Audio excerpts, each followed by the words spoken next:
दोस्तों नमस्कार, मेरा नाम है मनीष कुमार सिंह और आप देख रहे हैं 4 PM महाराष्ट्र। दोस्तों, एलन मस्क का ट्वीट तो आपको याद ही होगा। एक्स पर सोशल मीडिया पोस्ट पर उन्होंने एक पोस्ट डाला था जिसके बाद देश के सियासत में भूचाल आ गया था। 21 मिलियन हम भारत को देते हैं, अब वो हम रोक रहे हैं। और जैसे ही उन्होंने ये सोशल मीडिया पर पोस्ट डाला, बीजेपी IT सेल के अमित मालवीय उन्होंने सोशल मीडिया पर पोस्ट की भरमार लगा दी और कांग्रेस को घेरना शुरू कर दिया। और गोदी मीडिया ने भी इस खबर को हाथों हाथ उठाया।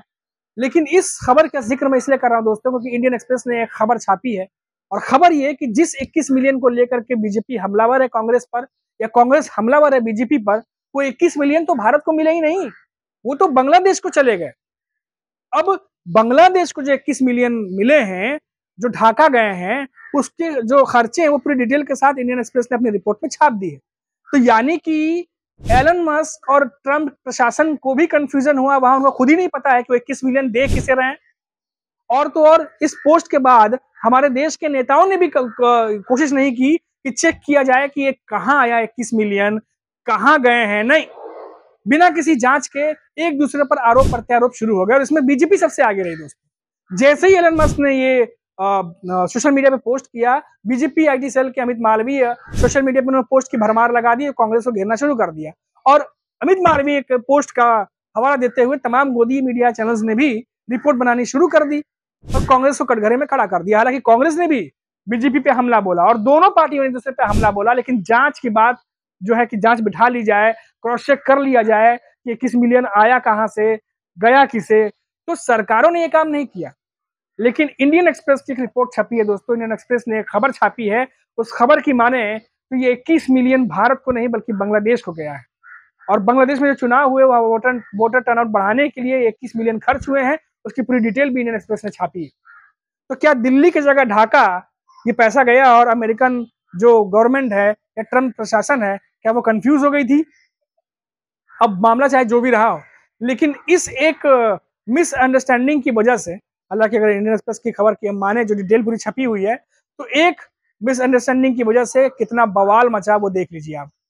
दोनों पार्टियों ने जांच नहीं बैठाई कि जांच कर लो, 2-3 दिन में पता चली जाएगा, क्योंकि ये सब चीजें 21 मिलियन बड़ा फंड होता है, कोई कैश में डील नहीं हो सकती। बड़ा फंड है, यूएस एड से आ रहा है, तो कोई प्रोसेस होगा, प्रोसेस फॉलो करके आया होगा। लेकिन आरोप प्रत्यारोप पहले शुरू हो गया, एक दूसरे पे हमला पहला शुरू हो गया। और दोस्तों ये बहुत चिंता का विषय है।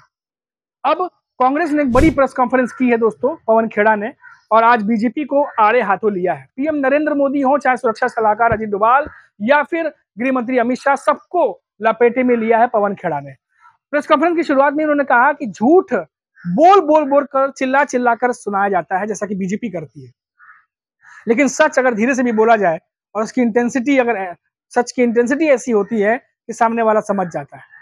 आज उन्होंने अपनी नाराजगी गोदी मीडिया से भी जाहिर की दोस्तों। उन्होंने कहा कि कुछ चैनल्स जो हैं वो बढ़ा चढ़ाकर चीजों को दिखा रहे थे। हालांकि जब उन्होंने निशाना साधना शुरू किया तो सबसे ज्यादा निशाने पर उनके रहे पीएम नरेंद्र मोदी।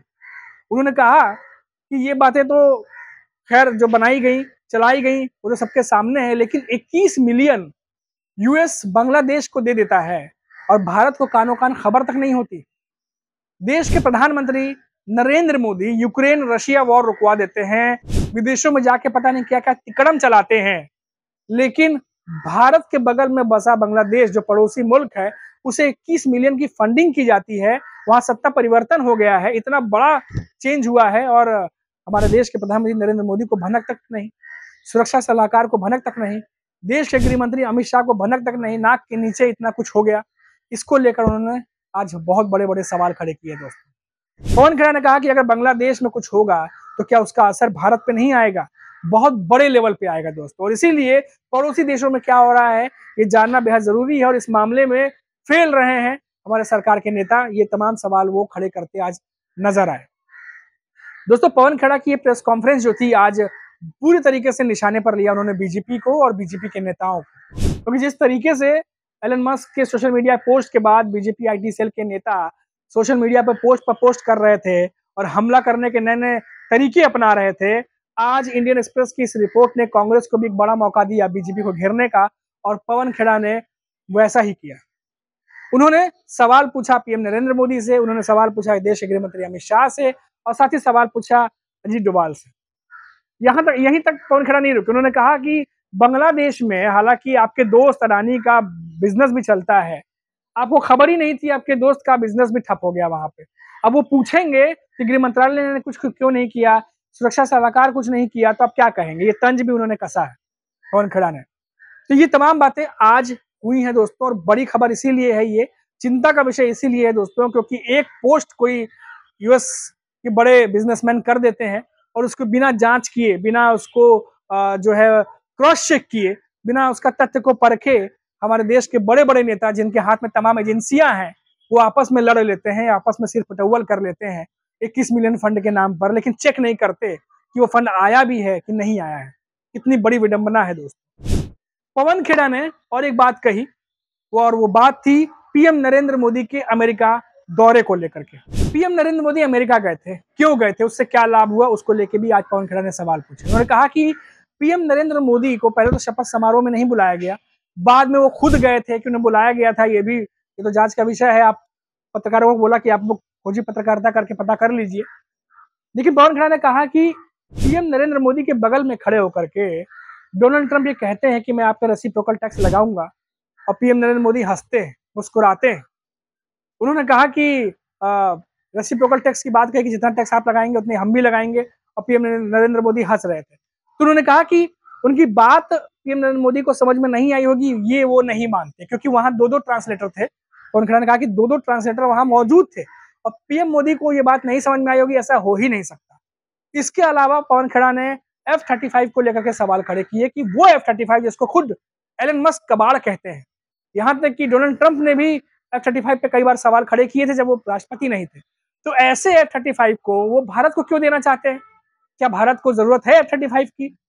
ये अपने आप में सबसे बड़ा सवाल है दोस्तों, क्योंकि F-35 के बारे में दोस्तों जो मैंने सुना है, जो जानकार कहते हैं कि F-35 का मेंटेनेंस बहुत ज्यादा महंगा है, और टेक्निकली भी वो भारत के लिए सुटेबल नहीं है, क्योंकि जिस तरीके से, क्योंकि भारत में जो फाइटर जेट्स हैं वो लो मेंटेनेंस है, और उसकी जो बनावट है या जो उसका ऑपरेशंस है वो भारत के रिक्वायरमेंट के हिसाब से किया जाता है। लेकिन जो F-35 है वो अमेरिका में बना प्लेन है, और वो हाई मेंटेनेंस जो है वो फाइटर प्लेन है, और पता नहीं उसका ऑपरेशन कितना सटीक होगा कितना नहीं होगा। कई बार मैंने ये भी देखा है, वो जानकार कह रहे थे कि उसका जो निशाना है, जो सटीक निशाना जो लगाते हैं F-35 से, वो कई बार चूक जाता है। तो कितना फायदेमंद होगा कितना नहीं होगा, ये तो बात की बात है, और एक्सपर्ट ज्यादा समझते होंगे।